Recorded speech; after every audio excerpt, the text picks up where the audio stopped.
안녕하세요. 저는 인생 2회차를 살고 있는 남자입니다.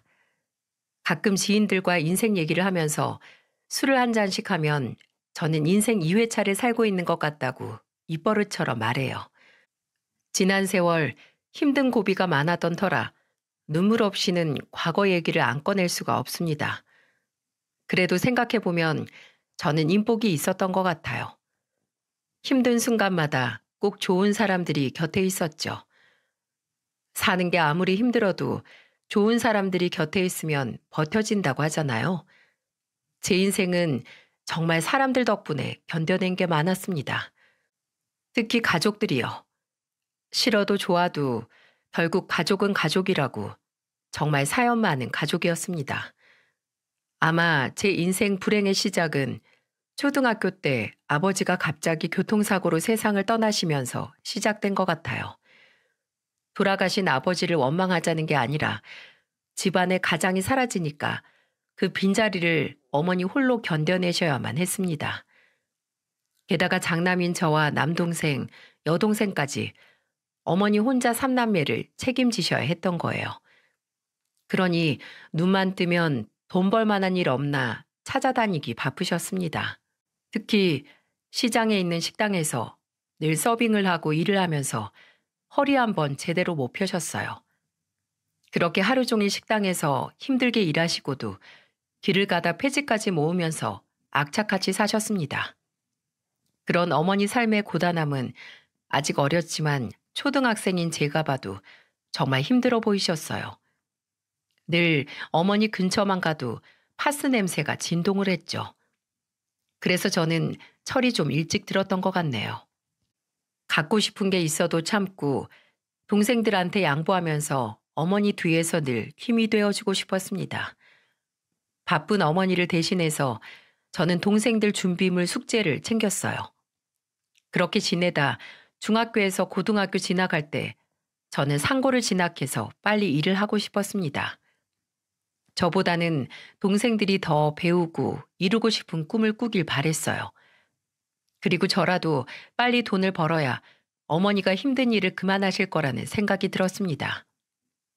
한창 사춘기 시절에는 친구들은 사고치고 부모님이 학교로 불려오곤 했었는데 저는 어떻게 하면 어머니와 편하게 살 수 있을까 그 고민만 했어요. 그래서 상고에 진학해서 졸업 후 저는 바로 공장에 취업했습니다. 하지만 사회생활 하기에는 어린 나이였고 주변의 텃세를 이기지 못해 다른 회사로 이직도 했어요. 그때는 힘들어도 일을 해야만 했던 게 동생들 등록금이라도 보태주려면 제가 열심히 벌어야 했죠. 그런데 사람이 경주마처럼 앞만 보고 살다 보니까 삶의 의미를 모르겠더군요. 동생들 잘 되라고 학비도 대주고 각자 인생 사는 걸 보고 나니까 흐뭇하면서도 이제는 의미를 찾을 수가 없었습니다. 그저 어머니와 동생들과 편히 사는 게 꿈이었는데 동생들이 각자 사회생활을 시작하고 나니까 제가 더 이상 쓸모 없어진 기분이 들었어요. 그렇다고 동생들이 저를 무시하거나 돈만 밝히지도 않았죠. 제가 용돈을 보내주면 여동생은 제게 전화해서 이렇게 말했어요. 오빠, 무슨 돈을 이렇게 많이 보냈어? 우리 막내 학교 다닐 때 예쁜 옷 사입고 다니라고 보냈지. 요새 공부는 잘하고 있어? 어, 오빠 덕분에 정말 잘하고 있어. 내가 미안해. 뭐가 미안해. 내 걱정은 하지 마. 나는 워낙 머리보다 몸 써야 되는 체질이잖아. 나중에 나 취업하면 오빠한테 정장 선물해야겠다. 에이, 내가 뭐 그런 거 입을 일이 뭐가 있어. 오빠도 언젠가 장가 갈 텐데 어른들 만나는 자리에서 입어야지. 몇 년만 기다려. 내가 꼭 좋은 옷 사줄 거야. 결혼은 무슨, 네 공부나 신경 쓰고 이 오빠 걱정은 하지 마. 저는 여동생과 가까운 사이였어요. 집안 사정이 안 좋아서 그런지 저희 삼남매는 우애가 깊었습니다. 어머니도 저희들끼리 의지하면서 잘 지내는 모습을 보면 가장 흐뭇해 하셨어요. 이렇게 가끔씩 동생들과 통화를 하면서 좋은 소리를 나눠도 왜 그렇게 허무했는지 모르겠습니다. 공장에 다니고 있어서 그런지 별로 웃을 일도 없었고 눈 뜨면 일하다 밤이 되면 잠을 잤어요. 그래서 이렇게 살면 기계랑 다를 게 뭔가 싶은 생각이 들 정도였습니다. 그렇게 기계처럼 아무 생각 없이 살고 있는 제게 천사 같은 사람이 나타났어요. 그때가 27살이었는데 애늙은이라는 별명이 있을 만큼 저는 재미도 없고 참 볼품없는 사람이었죠. 그런데 그때 제 옆에 다가와준 사람이 아내였어요. 지금도 제 가슴 속에 살아있는 첫 번째 아내죠. 첫 번째 아내라고 제가 하는 걸 보니 뭔가 깊은 사연이 있을 것 같지 않습니까? 지금부터 제가 첫사랑이었던 그녀에 대해 이야기해 보겠습니다. 무뚝뚝하고 살건 말 한마디 할 줄 모르는 제게 아내는 환한 미소로 다가왔어요. 아내는 공장에서도 소문이 날 만큼 밝고 긍정적인 성격이었죠. 한 번은 출근을 하고 있는데 아내가 저를 보고는 먼저 와서 말을 걸었어요. 저는 놀란 얼굴로 아내를 쳐다봤는데 아내는 저를 보면서 밝은 목소리로 말했습니다. 아침 먹었어요? 저는 아침 잘 안 먹어요. 그 시간에 잠 조금 더 자려고요. 에이, 한국인은 밥심으로 산다는데 아침을 거르면 어떡해요. 끼니는 생각으로 챙기는 게 아니라 때가 됐으니까 그냥 먹는 거예요. 항상 속이 비면 마음도 공허해지니까 이거 드세요. 그날부터 아내는 저만 보면 음료수와 빵을 그렇게 잘 챙겨줬어요. 그리고 회식 자리에도 잘 안 가던 저를 이끌어서 회식도 같이 가게 됐습니다. 아내는 분위기 메이커라고 할 만큼 밝았어요. 정말 여성스러운 사람이었는데 회식 자리에서는 또 다른 매력을 볼 수 있었어요. 제가 맥주만 마시고 있으면 잔을 바꿔서 호탕한 목소리로 말했습니다. 오늘 금요일인데 폭탄주 마셔요. 그런 아내를 자꾸 보니까 저도 모르게 웃고 있더라고요.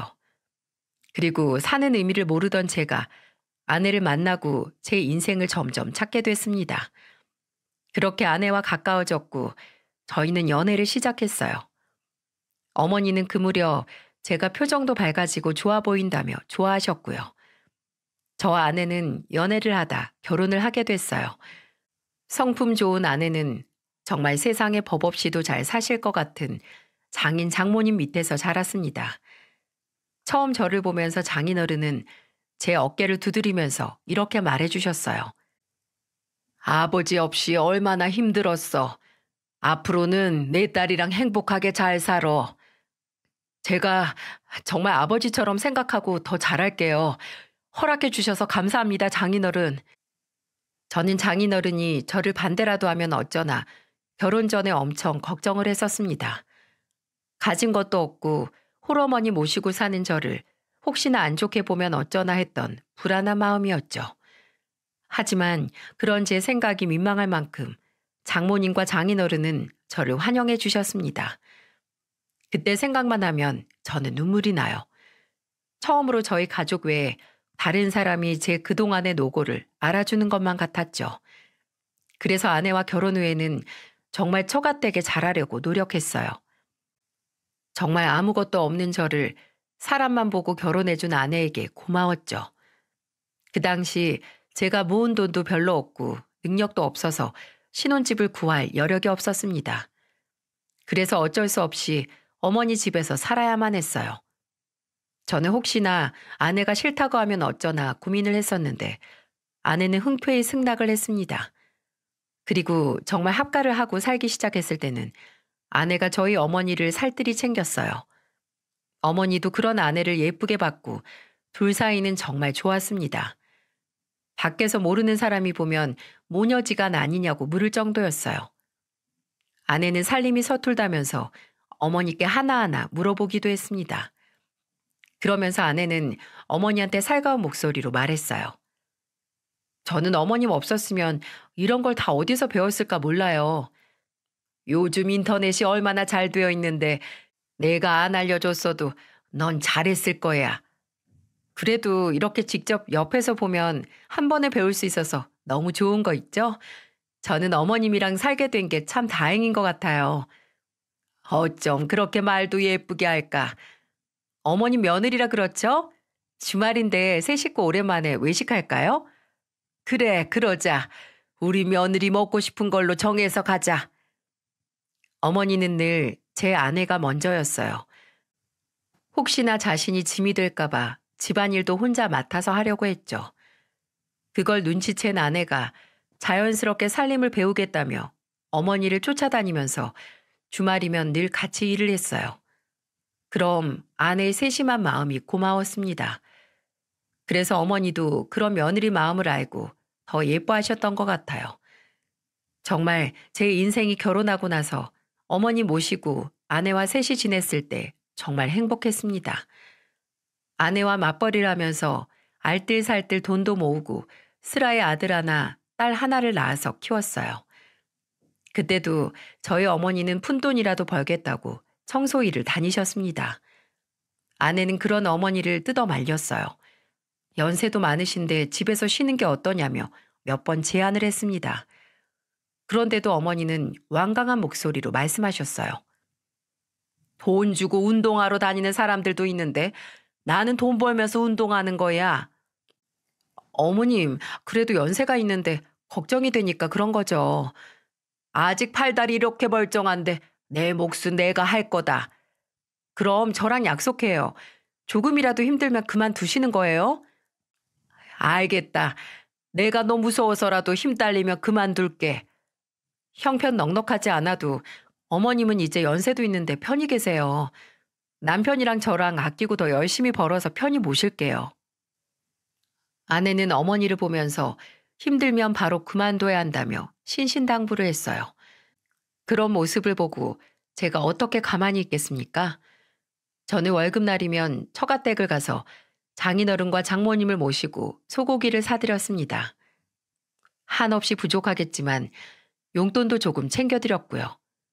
한사코 거절하셨지만 그렇게 해야 제가 마음이 편하다고 받아달라고 장모님 주머니에 그냥 넣어드렸습니다. 다 배려심 깊고 집안어른 공경하는 아내를 보면서 제가 스스로 배운 일들이었어요. 아마 아내를 만나지 못했다면 저는 어른들께 먼저 가서 식사를 대접해드리고 넉살 좋게 먼저 말도 못했을 겁니다. 좋은 사람을 만나서 저까지 덩달아 좋은 사람이 되는 것 같았어요.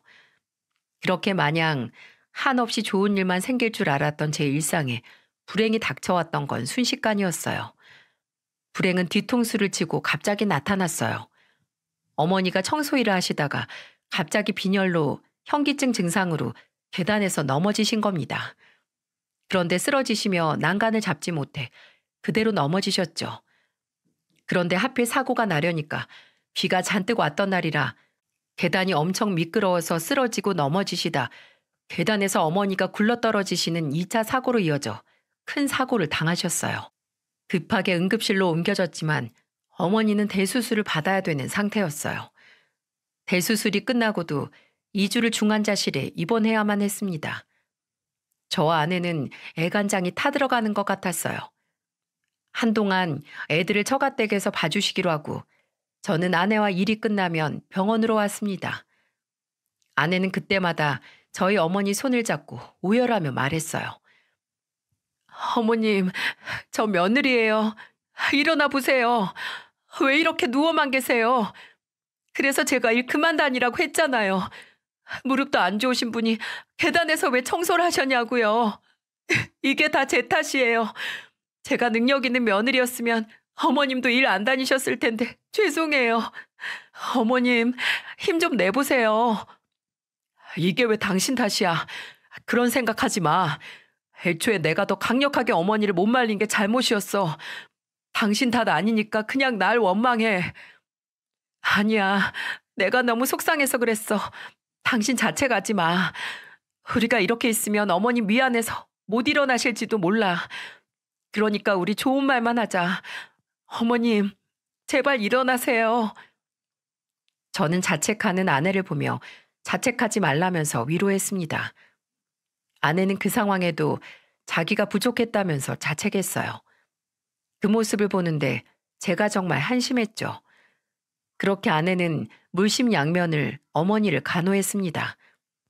남동생과 여동생이 오면 걱정 말라면서 차분한 목소리로 다독였고 동생들이 가고 나면 혼자서 울기도 많이 울었어요. 그렇게 아내는 간병인에게 어머니를 맡길 수 없다고 회사를 아예 그만두고 병간호에 매달렸습니다. 혹시라도 이게 마지막이 될까봐 아내는 최선을 다했어요.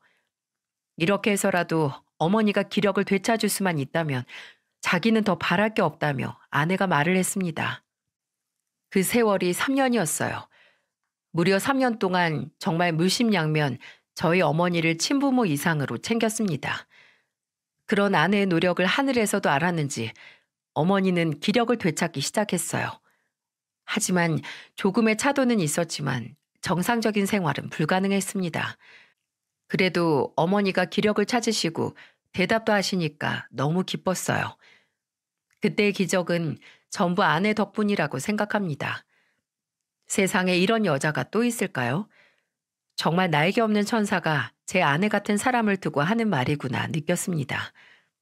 그런 아내와 어머니를 위해서라도 내가 정말 더 열심히 살아야겠다고 생각했어요. 두 여자가 행복할 수 있게 해주고 싶었거든요. 하지만 어머니는 끝내 병마와 싸우시다 세상을 떠나셨어요. 뭐가 그리 급하셨는지 아니면 이번 생이 너무 고단하셨는지 마지막으로 제 손을 잡고 힘없는 목소리로 이런 말만 남기셨습니다. 그때 저는 어머니의 말을 들으려고 어머니 가까이에 귀를 댔어요. 어머니는 저를 보면서 꺼져가는 힘없는 목소리로 이렇게 말씀하셨죠. 내가 못난 엄마라 미안해. 이렇게 죽기 전까지 너한테 짐이 되는구나. 아니에요, 엄마. 제발 그런 말 마시고 조금만 더 힘내세요. 나는 그래도 네가 내 아들이라 좋았어. 미안했고 또 미안하다, 우리 장남. 제가 죄송해요. 아직 효도도 제대로 못 해드렸는데 제발 눈 좀 떠보세요. 손주들 눈에 밟히지도 않으세요? 제발요. 엄마가 우리 아들 사랑한다. 그리고 우리 며느리 내가 정말 그동안 너무 고마웠다. 살아생전 못 해드린 게 많아서 저는 불효자였어요. 어머니는 마지막으로 저에게 사랑한다는 말만 남기시고 떠나셨습니다. 어머니를 모시고 한 지붕 아래 살면서도 왜 건강할 때 한 번이라도 더 사랑한다는 말을 못 해드렸는지 너무 죄송스러웠어요. 아내는 마지막으로 고마웠다는 어머니의 말을 듣고는 눈을 감으신 어머니를 끌어안고 울었습니다. 아내가 어머니를 끌어안고 우는 모습이 아직도 제 머리에 너무 생생하네요. 가슴이 찢어질 듯한 고통이 느껴졌습니다. 그 자리에 있던 여동생과 남동생 모두가 눈이 퉁퉁 부을 정도로 울었어요. 그렇게 저희 가족은 눈물로 어머니를 떠나보내야만 했습니다. 어머니가 돌아가시고 한동안은 정신을 못 차렸어요. 그런 저를 제대로 살 수 있게 잡아준 사람도 아내였어요. 한동안 술이 없으면 잠을 못 잤는데 아내는 그런 저를 보면서 속상한 목소리로 말했습니다. 여보, 이렇게 사는 거 어머님이 보면 뭐라고 생각하시겠어. 당신 몸도 좀 챙겨야지. 못 해드린 게 많은 불효자라서 그래. 그렇게 있으면 어머님이 어떻게 편히 쉬어. 애들 생각해서라도 잘 살자. 당신 가장이잖아. 힘내야지. 그렇게 가슴에 어머니를 묻고 어느덧 6년이 흘렀어요. 그 사이 아이들은 잘 자라주었고 아내도 아이들을 키우면 조금씩 일상을 되찾아가고 있었죠. 저는 가정을 지키기 위해 투잡을 하면서 지냈습니다. 시간이 생기면 머리가 복잡해져서 가만히 있을 수가 없었어요. 그래서 밤낮 가리지 않고 일을 했습니다. 하루에 5시간만 자고 깨어있는 시간은 일만 했어요. 제가 능력이 없어서 어머니께 해드리지 못한 후회가 많아서 그런지 저는 돈만 벌었습니다. 나중에라도 제 자식들은 절대 부족하게 키우고 싶지도 않았어요. 그래서 대리운전이나 배달 등 소일거리가 있는 곳이면 늘 제가 있었습니다. 정신없이 일만 하면서 살다 보니까 돈도 좀 모을 수 있었어요. 그러다 아들과 딸이 초등학교에 입학하면서 아내는 일을 다니기 시작했습니다. 아내는 이제 애들이 혼자서 다 잘한다면서 일하는 게 좋을 것 같다고 했어요. 둘이 벌기 시작하니까 돈도 더 잘 모였습니다. 그래도 저는 아내한테 무리하지 말고 하라고 당부를 했어요. 하지만 아내는 되려 저를 걱정하더군요. 돈도 좋은데 서로 무리하지 말자며 말했어요. 힘들고 지친 하루를 서로 위로를 해주고 또 다독여주며 지냈습니다. 이제는 정말 좋은 일만 있기를 바랬어요. 저는 대박을 바라지도 않고 지금의 이 평온한 일상을 잘 지켜나갈 수 있길 바랬습니다. 하지만 제 인생은 평탄할 수가 없었어요. 마치 편하면 안 되는 인생인 것처럼 불행은 저를 또 한 번 덮쳤습니다. 그 무렵은 아내가 38살이 되던 해였어요. 지금도 사연을 쓰다 그때 기억에 울컥하는 마음이 듭니다. 평소와 다를 거 없는 하루였고 아내는 평소처럼 9시에 퇴근을 하고 있었어요. 제가 모처럼 일찍 퇴근해서 집에 있던 날이라 정확하게 기억이 납니다. 저는 아내를 위해 밥상을 준비하면서 전화를 걸었어요. 제가 궁금한 목소리로 전화를 걸었습니다. 여보, 어디쯤이야? 나 이제 퇴근해서 집으로 가고 있지. 오늘은 집에 일찍 왔어? 오늘 당신 늦는다길래 내가 일찍 와서 청소도 하고 있었지. 피곤하지? 밥은 먹었어? 밥 아직 못 먹었지. 배가죽이 등가죽이 붙는 것 같아. 그래. 그럼 내가 여보 좋아하는 두부 김치찌개 맛있게 끓여 놓을 테니까 조심해서 빨리 와. 조심해서 빨리 오라는 것도 뭐야? 차 조심, 사람 조심해서 오라는 말이지. 알았어. 나 잔뜩 기대하고 가니까 맛있게 끓여줘야 된다. 나 싱거운 거 싫어하는 거 알지? 맵고 짜게 간 잘 맞춰줘야 된다. 우리 남편 최고야. 아내는 평소 좋아하던 두부 김치찌개를 해준다는 말에 신이 난 목소리로 대답했습니다. 저는 그런 아내를 위해서 간을 맞춰가면서 준비를 했어요. 맛있게 먹을 아내 모습을 상상하며 들떠 있었습니다. 그런데 아내는 1시간이 지나도 집에 오지를 않았어요. 원래는 9시 퇴근하면 30분 거리라서 9시 30분쯤 집에 왔어야 했는데 기다려도 오질 않는 겁니다. 그래서 저는 애타는 마음에 계속해서 전화를 걸었어요. 그런데 아내는 전화를 받지 않았고 저는 속이 타들어가기 시작했습니다. 저는 계속해서 전화를 걸면서 집 주변을 돌아보기도 했어요. 하지만 아내 소식은 깜깜무소식이었습니다. 그렇게 시간은 어느덧 11시였고 저는 불안해서 가만히 있을 수가 없었어요. 그리고 그때 예상치 못한 곳에서 전화가 왔습니다. 바로 경찰이었어요. 아내가 교통사고로 응급실에 있다는 전화였습니다. 정말 하늘이 무너지고 눈앞이 노래지는 것 같았어요. 정신없이 병원으로 달려갔죠. 그곳에는 몇 시간 전만 해도 저랑 장난을 치며 통화하던 아내가 누워 있었어요.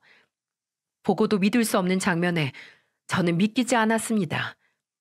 누가 장난을 치는 줄 알았어요. 내 인생을 바꿔준 천사 같은 여자가 의식도 없이 누워있다는 게 믿을 수 없었습니다. 그러다 아내는 뇌사 판정을 받게 됐어요. 아직도 귓가에 아내 목소리가 들리는 것 같은데 아내가 뇌사 판정이라니 기가 막혔습니다. 그렇게 아내는 마지막까지도 제게 남편이 최고라는 말을 남기고 떠났어요. 저는 아내를 만나기 전까지 최고라는 말을 들어본 적이 없었죠. 아내를 만나고 가장 많이 들었던 말이 최고라는 말이었어요. 돈도 없고 능력도 없어서 늘 고생만 시키는데도 아내는 저를 보면서 최고의 남편이라고 했었습니다. 저는 뇌사 판정을 받은 아내 옆에서 팔을 붙들고 말했어요. 여보, 일어나봐. 이거 장난이지? 장난이잖아. 나 당신 없으면 못 사는 거 알면서 왜 그래? 그리고 우리 애들 아직 초등학생인데 어떡해? 애들 소풍 갈 때 김밥은 누가 싸줘? 나 아직 당신한테 못 배웠는데 이렇게 누워있으면 어떡해? 제발 일어나. 이렇게 애들이랑 나만 두고 가지 마. 제발. 저는 아내 옆에서 쓰러지듯이 울었어요. 어머니가 떠나고 아내마저 제 곁을 떠난다고 하니까 무서웠습니다. 그때는 제 옆에는 행복이라는 게 있을 수 없는 건가 싶었어요. 정말 아내와 평생 행복하게 살고 싶었는데 아들과 딸, 그리고 저만 남게 된 겁니다. 인생이 너무 허망했어요. 선물까지 찾아와 준 아내가 이렇게 떠날 거라고 생각하지 못했습니다. 한 번도 이런 마지막을 잠시라도 생각해 본 적도 없었어요. 그래서 저는 마지막으로 아내 소원을 들어주고 싶었습니다. 아내는 살아생전에 장기 기증에 대해 말했던 적이 있었어요. 만약 본인이 죽게 되면 장기 기증을 하고 싶다고 했었죠. 그래서 저는 장인 장모님과 상의 끝에 장기 기증을 하게 됐습니다. 정말 가족으로서는 큰 결심이었어요. 아내의 생전 소원이라 꼭 들어주고 싶었던 마음도 컸죠. 그리고 아내 덕분에 누군가 새 생명을 찾는다면 아내가 세상 어딘가 살아있는 것 같은 기분이 들 것 같았습니다. 그래서 아내는 5명에게 간, 신장, 각막 등을 기증하고 세상을 떠났어요. 장인어른과 장모님은 저를 다독이면서 산 사람은 살아야 한다며 애들 생각해서 힘을 내라고 말했습니다. 그리고 언제든 아내 생각이 나면 찾아오라고 하셨고요. 저를 따뜻하게 감싸주시는 두 분을 보자 아내가 더 생각이 나더라고요. 게다가 일상에서 느껴지는 아내의 빈자리는 더 컸습니다. 집안 곳곳에 남아있는 아내의 흔적이 저를 너무 힘들게 했어요. 진짜 이대로 딱 죽고 싶었어요.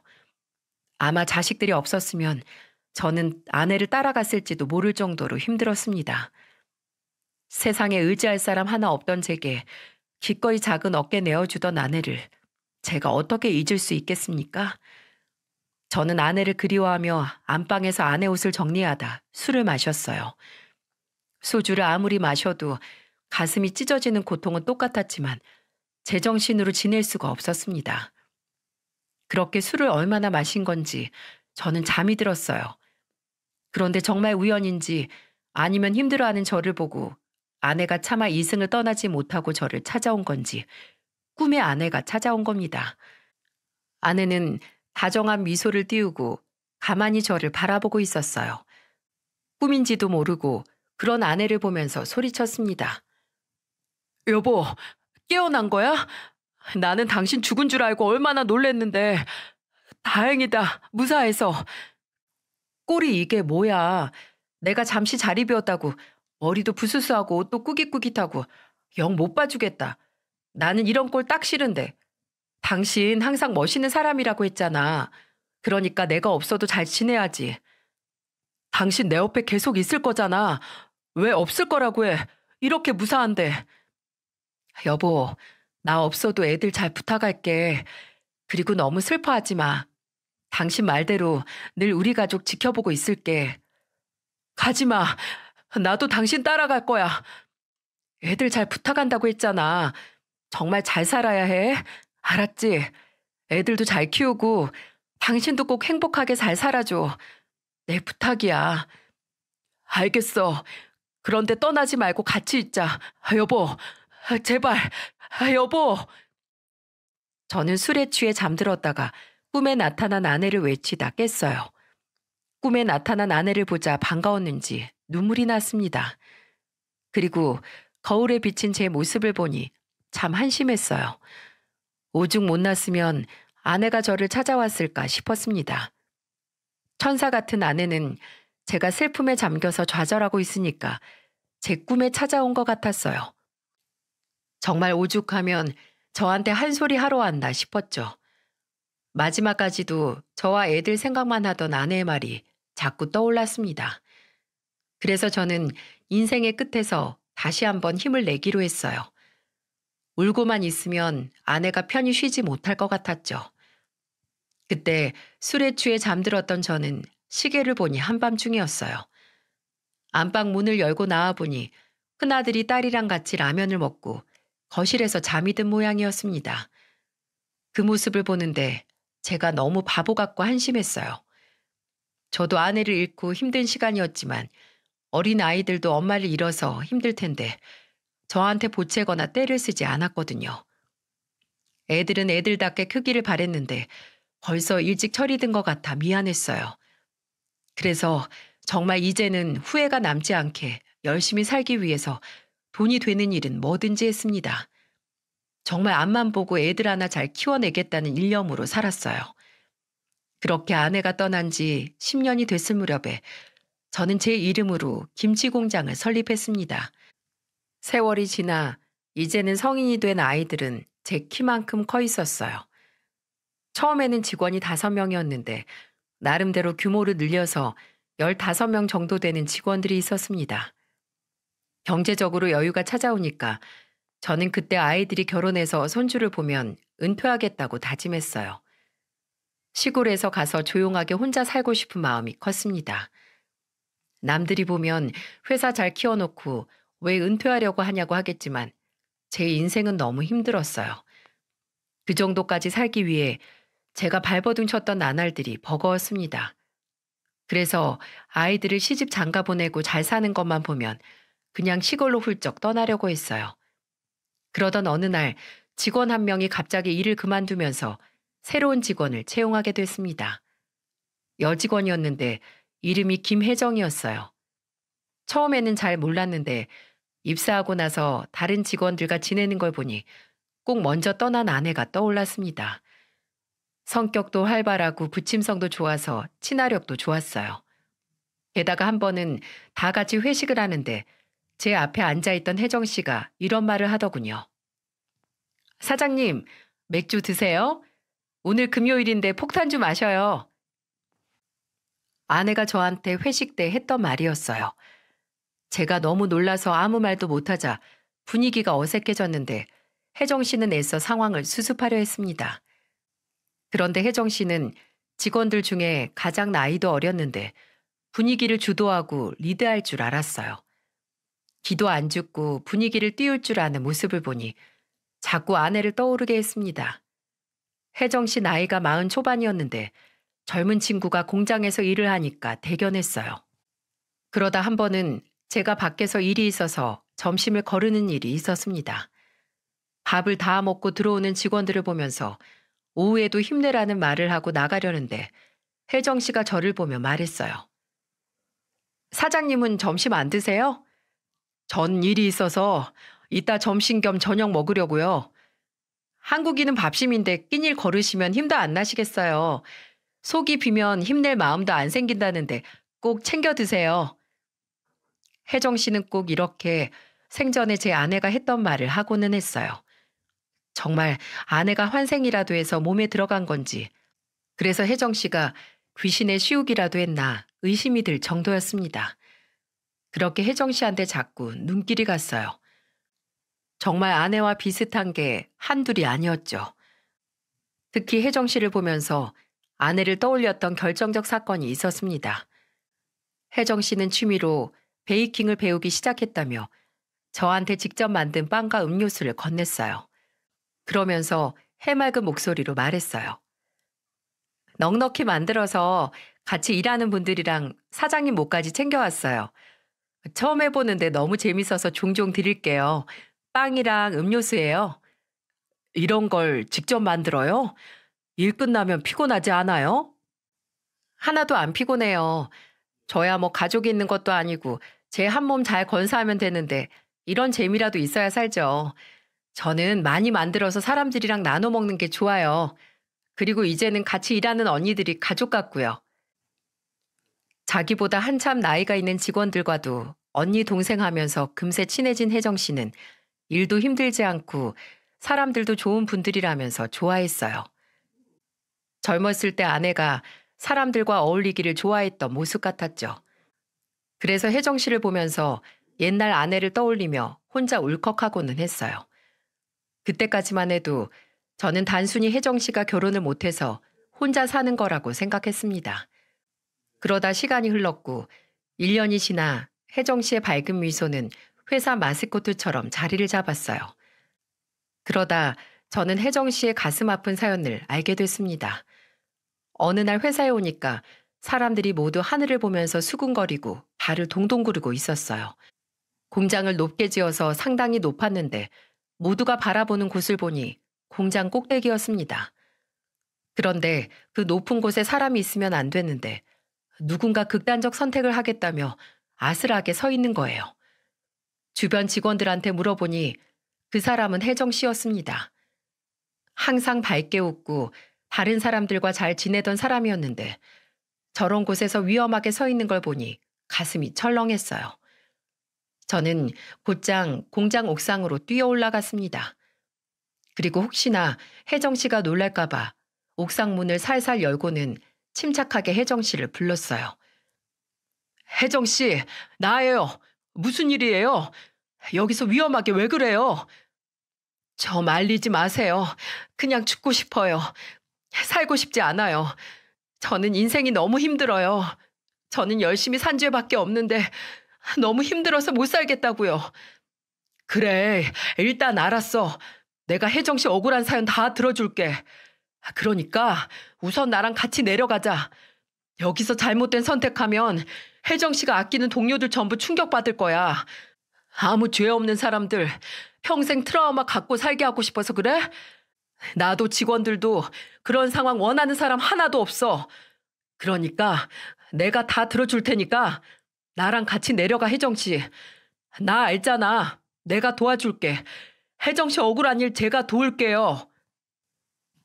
저는 옥상 끝에 아슬하게 서 있는 혜정 씨를 보며 조마조마했어요. 높이가 꽤 있어서 거기서 떨어지면 목숨을 건지더라도 중상 이상은 무조건 입을 만한 높이였죠. 그리고 저는 더 이상 제 주변 사람을 허망하게 잃고 싶지 않았어요. 그래서 정말 간절하게 혜정 씨를 설득하려고 했어요. 그래서 저는 애원을 하면서 혜정 씨를 설득했고 긴 설득 끝에 혜정 씨를 데리고 1층으로 안전하게 내려올 수 있었습니다. 저도 저였지만 1층에서 혜정 씨를 말리겠다고 목청 터져라 외쳐준 직원들 공도 컸어요. 아마 혜정 씨도 같은 동료들 목소리를 듣고 마음을 돌렸을지도 모릅니다. 저는 제일 먼저 혜정 씨를 데리고 사무실로 갔어요. 그리고 혜정 씨에게 따뜻한 차를 건네며 물었습니다. 무슨 사연이 있길래 이렇게 위험한 일을 벌인 거예요? 저는 정말 억울해요. 혜정 씨는 제 물음에 울음을 터뜨렸고 그렇게 한동안 답답한 속 풀으라며 울게 뒀어요. 그렇게 한참을 울던 혜정 씨는 저한테 밝은 미소 뒤에 가려져 있던 충격적인 사연을 들려줬습니다. 혜정 씨가 어렵게 털어놓은 사연은 이랬어요.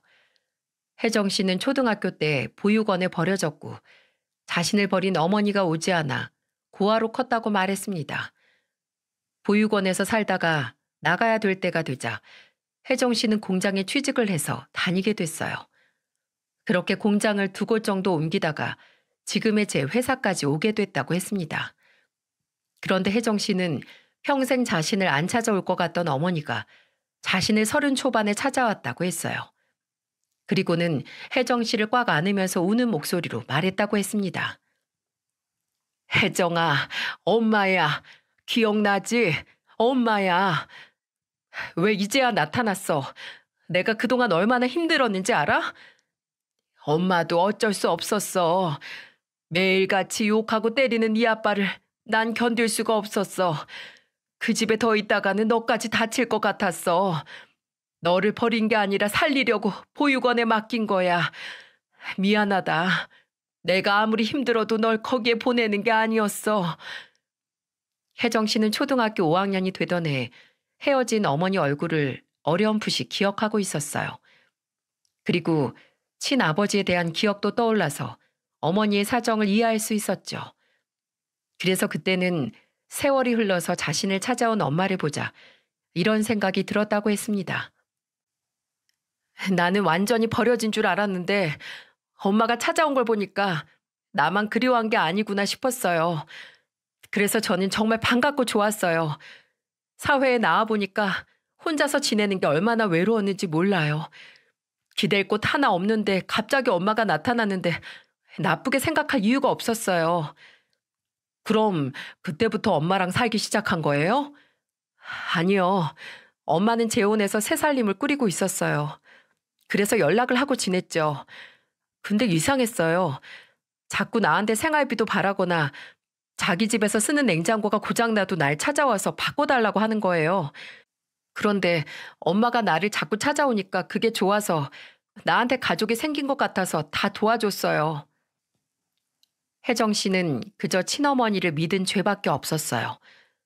그런데 혜정 씨 말을 들을수록 처음에는 안타까운 사연이 있었구나 싶었는데 생활비에 가정 가구까지 바꿔달라는 말을 했다는 걸 듣고는 세상에 이런 철면피가 있을 수 있나 싶었습니다. 제 3자인 저는 왜 혜정 씨가 한 번도 의심을 안 했을까 싶었지만 혜정 씨 입장에서는 세상에 혼자 남겨져 있다가 어렵사리 찾은 단 하나의 핏줄이었어요. 그러니까 혜정 씨는 정말 세월이 흘러 찾아와준 친어머니를 믿었고 잘 지내려고 했던 거죠. 참 들을수록 가슴이 아팠습니다. 그런데 이게 끝이 아니었어요. 혜정 씨는 힘겹게 말을 이어갔고 최근에 겪은 일을 털어놨습니다. 혜정 씨는 보육원에서 나온 이후 쭉 혼자서 살면서 일만 했다고 했어요. 그래서 혜정 씨는 돈을 5억 가까이 모아뒀다고 했습니다. 정말 착실하게 벌었고 돈 모으는 재미 하나로 외로움을 달랬던 거예요. 그 얘기를 듣자 불길한 예감이 들었습니다. 제가 예상한 대로 혜정 씨는 떨리는 목소리로 한숨을 쉬며 말했어요. 거의 엄마 뒷바라지 하듯이 살다가 몇 년 전에 엄마가 이혼을 했어요. 그러면서 저보고 같이 살자고 하길래 정말 같이 살았어요. 집은 좁았지만 엄마랑 같이 있어서 즐거웠어요. 저는 내 옆에 누군가 있어주길 바랬던 것 같아요. 같이 지내기로 하고 잘 지냈어요? 아니요.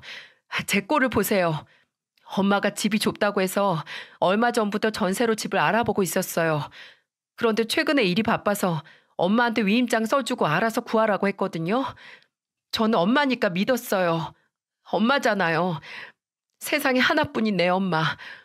그래서 좋은 집 찾았다길래 전세 자금 3억 5천을 보내줬어요. 그런데 어제 돈 보내자마자 엄마랑 연락이 안 되더니 오늘 아침에 이런 문자가 왔어요. 혜정 씨는 믿을 수 없는 사실에 한숨을 쉬다가 눈물을 보이며 말했습니다. 그리고는 제게 핸드폰을 켜서 문자를 하나 보여줬어요. 문자를 보자 정말 악마가 따로 없었습니다. 혜정 씨 친어머니라는 사람이 보낸 문자는 이런 내용이었어요. 이 돈은 내가 널 낳아준 값이니까 날 원망해도 좋아. 나도 애 낳은 공은 있어야지. 넌 젊어서 앞으로 다시 벌 수 있잖아. 난 이제 다 늙어서 불러주는 곳도 없어. 그리고 나도 내 인생 찾아야지. 너는 너대로, 나는 나대로 각자 잘 살자. 이 돈은 잘 쓸게. 이 문자를 하나 딸랑 남기고 먼지처럼 사라졌다는 겁니다. 저는 이 모든 사실을 듣고 손이 떨렸어요. 그리고 나 같아도 정말 그 높은 곳에 혜정 씨처럼 올라갔겠다 싶었습니다. 모든 걸 털어놓은 혜정 씨는 어깨를 들썩이며 울기 시작했어요. 저는 그런 혜정 씨를 다독이며 말했습니다. 혜정 씨, 걱정하지 마. 혜정 씨 잘못한 거 하나도 없어.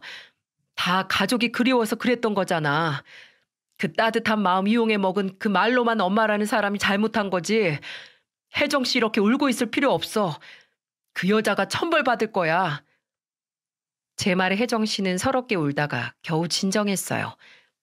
그리고 저는 혜정 씨를 도와서 도망간 친어머니를 찾으려고 수소문했지만 역부족이었고요. 사기죄로 고소하고 싶어도 가족 간에는 사기가 성립되지 않는다는 말뿐이었어요. 저는 그때부터 혜정 씨가 더 좌절하지 않도록 옆에서 챙겼습니다. 항상 미리 출근해서 먼저 준비하던 혜정 씨가 하루는 아예 연락도 없이 출근을 안 한 거예요. 온 직원들이 혜정 씨를 걱정하고 있었고 저는 불안한 마음에 혜정 씨 이력서를 보고 집으로 찾아갔습니다. 집으로 가보니 혜정 씨가 쓰러져 있었어요. 저는 너무 놀라서 혜정 씨를 불러봤는데 혜정 씨는 의식을 잃은 상태였습니다. 저는 혜정 씨를 데리고 응급실로 갔어요. 그리고 혜정 씨가 깨어날 때까지 곁을 지켰습니다. 잠시 뒤 의식을 차리고 깨어난 혜정 씨는 옆에 있는 저를 보며 말했어요. 사장님, 감사해요. 한국인은 밥심으로 산다더니 대체 얼마나 굶은 거예요? 그리고 빈속에 술을 얼마나 마셨길래 의식을 잃어요. 너무 힘들어서 그랬어요. 그래도 옆에서 이렇게 누가 걱정해주고 지켜봐 주니까 좋아요. 지금 사람 걱정시켜놓고 그게 할 소리예요? 직원들 다 혜정 씨 걱정해요. 내가 살아보니까 피를 나눠야만 가족이 아니에요. 주위를 봐요. 회사 직원들도 저도 혜정 씨가 잘 견뎌내길 기다려주고 있잖아요. 감사해요. 제가 뭐라고 이렇게까지 챙겨주세요. 그동안 혜정 씨가 주위 사람들한테 진심으로 대해줬잖아요. 그러니까 힘을 내요. 우리 회사 사람들 다 가족 같은 사람들이잖아요. 그리고 진심으로 혜정 씨를 걱정하는 저도 있는데 이렇게 자신을 함부로 막대하면 어떡해요. 빨리 기운 차려요. 저는 힘없이 우는 혜정 씨 손을 잡아줬습니다. 그리고 그런 저를 보면서 혜정 씨도 제 손을 맞잡았어요.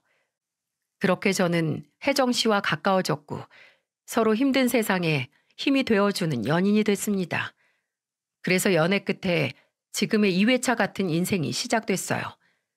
서로 상황은 다르지만 어쩌면 인생에서 가장 지독하다는 외로움과 싸우고 있었는지도 모른다는 생각이 들더군요. 제가 인생의 의미를 모르고 방황하던 20대 후반의 아내를 만나 이렇게 남을 위로하는 사람이 됐다는 것에 감사했어요. 그리고 꼭 살아생전에 제 아내를 쏙 닮아있는 혜정 씨와 저는 한 가족이 됐습니다. 지금부터는 아내라고 소개해야겠네요. 애들도 이미 다 컸고 제가 재혼을 한다고 하니까 축하해줬습니다.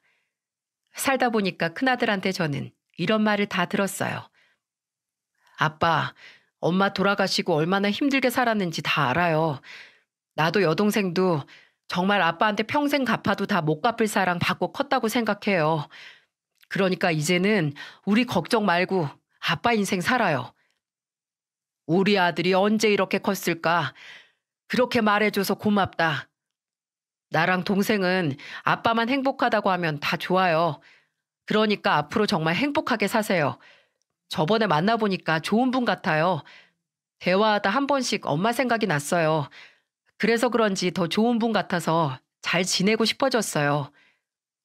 제 예상대로 아이들과 아내는 금세 친해져서 잘 지내고 있었습니다. 그리고 제가 느꼈던 것처럼 아이들도 비슷한 생각을 했죠. 이제야 저는 안정을 좀 찾은 것 같았어요. 평생을 외롭게 살던 아내는 살림을 합치던 날 눈물을 보였습니다. 그래서 저는 앞으로 눈물 흘릴 일 없게 행복하게 해주겠다고 말했어요. 그리고 아내와 살림을 합치고 아내한테 한 통의 연락이 왔는데 도망갔던 친어머니였습니다. 저는 걱정이 되어서 아내와 같이 약속 장소로 나갔죠. 정말 뻔뻔하게 아내를 밖으로 불러내서 무릎 꿇고 빌기 시작했어요. 혜정아, 내가 미안해. 나 그놈한테 당했어. 그놈은 또 누군데요? 내가 모르는 남자가 또 있어요? 아직도 정신 못 차렸어요? 내 말 좀 들어봐. 나 그 사기꾼 자식 경찰에 신고했어. 그래서 그 돈 받으면 너한테 다 돌려줄게. 그러니까 우리 예전처럼 같이 살자. 정말 뻔뻔하다는 생각은 했지만 대뜸 찾아와서 같이 살자는 말을 할 줄은 몰랐습니다. 그런데 더 놀라운 건 아내의 행동이었어요. 아내는 애원을 하는 친어머니 말이 끝나기 무섭게 뺨을 쳤습니다. 갑자기 벌어진 상황에 저도 너무 놀랐는데 아내는 눈 하나 깜빡하지 않고 친어머니를 보며 말했어요. 당신 같은 애미 필요 없어. 나가서 뒤지든 뭐하든 다신 찾아오지 마. 그깟 돈 3억 5천? 내 인생 구제하는 비용으로 썼다고 생각하면 하나도 안 아까워. 그러니까 다시 나타나지 마. 그리고 정말 아내는 이날 이후로 친어머니와 연을 완전히 끊었습니다. 번호도 아예 바꿔버리고 다시는 안 볼 사람처럼 아예 흔적도 다 없앴어요. 그날 아내한테 뺨 맞은 충격이 컸는지 더 이상 친어머니라는 사람은 찾아오지도 않았습니다. 지금은 아내와 아이들과 행복하게 지내고 있어요. 그리고 얼마 전 아내 뱃속에 새 생명이 찾아왔습니다. 아내가 40 초반의 나이라 기대하지 않았는데 기적처럼 찾아와 줬어요. 정말 행복했습니다. 저는 그제야 사별한 아내를 가슴에 묻고 살 수 있게 됐어요.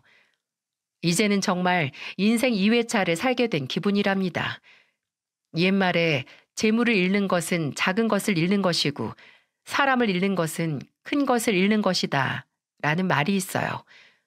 저는 그동안 가족들과 생이별을 하면서 가슴에 큰 구멍이 생긴 것 같았습니다. 그래서 바쁘게 지내면서 일로 메꾸려고 했고요. 하지만 큰 구멍이 생긴 자리에 좋은 사람이 찾아와줘서 이렇게 잘 살고 있습니다. 돈을 많이 벌 때보다 지금이 가장 행복합니다. 그러니 제 사연 읽는 모든 분들도 사람을 귀하게 여기시고 부디 행복하시길 바라겠습니다. 긴 사연 들어주셔서 감사드려요.